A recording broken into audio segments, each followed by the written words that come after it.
Walk to Moons. Okay, so we are going to read chapter 7 and chapter 8 today. So as we read together, let's look for evidence that Sal's feelings change.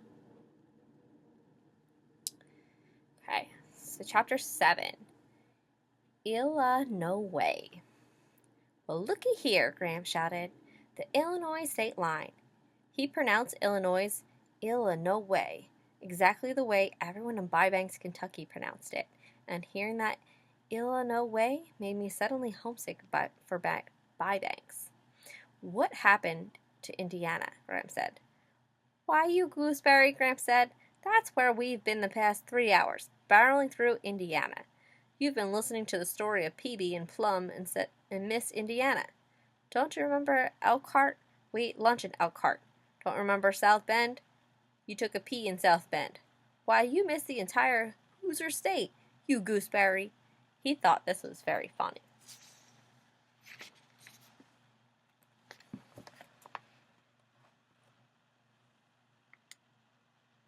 Just then, the road curved. It actually curved. This was a shock. And off to the right was a huge jing-bang mass of water. It was blue as the bluebells that grow behind the barn in Bybanks. And that water just went on, and it was all you could see. It looked like a huge blue pasture of water. Are we at the ocean? Graham asked. We're not supposed to be passing the ocean, are we? You gooseberry, that's Lake Michigan. Gramps kissed his finger and put it against Graham's cheek. I sure would like to put my feet in that water, Graham said. Gramps swerved across 2 lanes of traffic and onto the exit ramp, and faster than you could milk a cow, we were standing barefoot in the cool water of Lake Michigan. The waves splashed up on our clothes, and the seagulls flew in circles overhead, calling in one great chorus as if they were glad to see us. Huzzah, huzzah, Graham said, wriggling her heels into the sand. Huzzah. We stopped that night on the outskirts of Chicago. I looked around at what I could see of Illinois from the Howard Johnson Motel, and it might as well have been 7,000 miles from the lake. It all looked precisely like northern Ohio to me, with its flat land and long, straight roads. And I thought, what a very long journey it was going to be. With the dark came the whispers. Rush, rush, rush, hurry, rush. That night, I lay there trying to imagine Lewiston, Idaho, but my mind would not go forward to a place I had never been. Instead, I kept drifting back to Bybanks. When my mother left for Lewiston, Idaho that April, my first thoughts were, how could she do that? How could she leave me? So, I need a self-monitor here. In the last chapter, we learned that Sal's father really loved Sal's mother. Now we have learned that Sal's mother actually left the family. That's surprising. If I think back, I can remember that Sal's mother was actually very sad, and that she said she could never be as good as Sal's father. I can tell that the story of why Sal's mother left is complicated, but I'm going to have to read on to understand it. As the days went on, many things were harder and sadder, but some things were strangely easier. When my mother had been there, I was like a mirror. If she was happy, I was happy. If she was sad, I was sad. For the first few days after she left, I felt numb, non-feeling. I didn't know how to feel. I would find myself looking around for her to see what I might want to feel. One day, about 2 weeks after she had left, I was standing against the fence watching a newborn calf wobble on its thin legs. It tripped and wobbled and swung its big head in my direction and gave me a sweet, loving look. Oh, I thought, I am happy at this moment in time. I was surprised that I knew this all by myself, without my mother there. And that night in bed, I did not cry.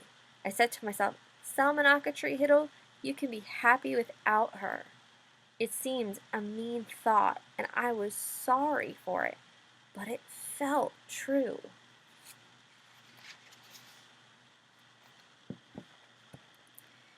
In the motel, I was remembering these things. Graham came and sat on the edge of my bed. She said, "Do you miss your daddy? Do you want to call him?" I did miss him, and I did want to call him, but I said, "No, I'm fine, really." He might think I was a goose if I had to call him already. "Okay then, Chickabiddy," Graham said, and when she leaned over to kiss me, I could smell the baby powder she always used. That smell made me feel sad, but I didn't know why. The next morning, when we got lost leaving Chicago, I prayed. "Please don't let us get in an accident. Please get us there in time." Gramps said, "At least it's a mighty fine day for a drive." When we finally found a road heading west, we took it. Our plan was to curve across the lower part of Wisconsin, veer into Minnesota, and then barrel straight on through Minnesota, South Dakota, and Wyoming, sweep up into Montana, and cross the Rocky Mountains into Idaho. Gramps figured it would take us about a day in each state. He didn't intend to stop too much until we reached South Dakota, and he was really looking forward to South Dakota. "We're going to see the Badlands," he said. "We're going to see the Black Hills." I didn't like the sound of either of those places, but I knew why we were going there. My mother had been there. The bus that she took out of Lewiston stopped, and all the tourist spots. We were following along in her footsteps. Okay, Chapter 8, The Lunatic. Once we were well on the road out of Illinois, Graham said, "Go on with Peavy. What happened next?" "Do you want to hear about the lunatic?" "Goodness," Graham said. "As long as it's not too bloody." "That Peavy is just like Gloria. I swear, a lunatic. Imagine," Graham said. "Did Gloria really have a hankering for me?" "Maybe she did, and maybe she didn't," Graham said. "Well, gol dang, I was only asking." "Seems to me," Graham said, "you've got enough to worry about concentrating on these roads without worrying about Gloria." Gramps winked at me in the rearview mirror. "I think our gooseberry is jealous," he said. "I am not," Graham said. "Tell about Peavy, Chickabiddy." I didn't want Graham and Gramps to get in a fight over Gloria, so I was happy to continue telling Phoebe's story. I was at Phoebe's one Saturday morning when Mary Lou Finney called and invited us over to her house. Phoebe's parents were out, and Phoebe went all around the house checking to make sure that the doors and windows were locked. Her mother had already done this, but she made Phoebe promise to do it as well. "Just in case," Mrs. Winterbottom had said. I was not sure just in case of what. Maybe in case someone had snuck in and opened all the windows and doors in 15 minutes between the time she left and the time we did. "You can never be too careful," Mrs. Winterbottom had said. The doorbell rang. Phoebe and I looked out of the window. Standing on the porch was a young man who looked about 17 or 18, although I am not as good at guessing people's ages as blind Mrs. Partridge is. The young man was wearing a black t-shirt and blue jeans, and his hands were stuffed into his pockets. He seemed nervous.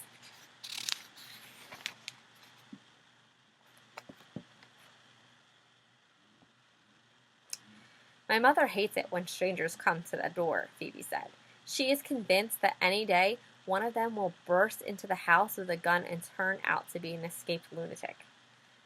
"Oh, honestly, Phoebe," I said. "Do you want me to answer the door?" Phoebe took a deep breath. "We'll do it together." She opened the door and said hello in a cool voice. "Is this 49 Gray Street?" the young man said. "Yes," Phoebe said. "So, the Winterbottoms live here?" After Phoebe admitted that yes, it was the Winterbottom residence, she said, "Excuse me a moment, please," and she closed the door. "Sal, do you detect any signs of lunacy? There doesn't appear to be any place he could be hiding a gun. His jeans are really tight. Maybe he has a knife tucked into his socks." Phoebe could really be dramatic. "He isn't wearing any socks," I said. Phoebe opened the door again. The young man said, "I want to see Mrs. Winterbottom. Is she here or what?" "Yes," Phoebe lied. The young man looked up and down the street. His hair was curly and used, and there were bright pink circles on his cheeks. He wouldn't look us straight in the eye, but instead kept glancing to the left and right. I want to talk to her, he said. She can't come to the door right now, Phoebe said. I thought he might actually cry when Phoebe said that. He chewed on his lip and blinked 3 or 4 times quickly. I'll wait, he said. Just a minute, Phoebe said, closing the door. She pretended to look for her mother. Mom, she called. Yoo-hoo! She went upstairs, thumping loudly on the steps. Mother! Phoebe and I returned to the door. He was still standing there with his hands in his pockets, staring mournfully at Phoebe's house. That's strange, Phoebe said to him. I thought she was here, but she must have gone out. There's a whole lot of other people here, though, she added quickly. Scads and scads people, but no Mrs. Winterbottom. Is Mrs. Winterbottom your mother? He asked. Yes, Phoebe said. Would you like me to leave a message? The little pink circles in his cheeks became even pinker. No, he said. No, I don't think so. No. He looked up and down the street and then up at the number above the door. What's your name? Phoebe. He repeated her name. Phoebe Winterbottom. I thought he was going to make a joke about her name, but he didn't. He glanced at me. Are you a Winterbottom too? He asked. No, I said. I'm a visitor. And then he left. He just turned around, walked slowly down the porch steps and on down the street. We waited until he had turned the corner before he left. We ran all the way to Mary Lou's. Phoebe was certain that the young man was going to ambush us. Honestly, like I said, she has a vivid imagination.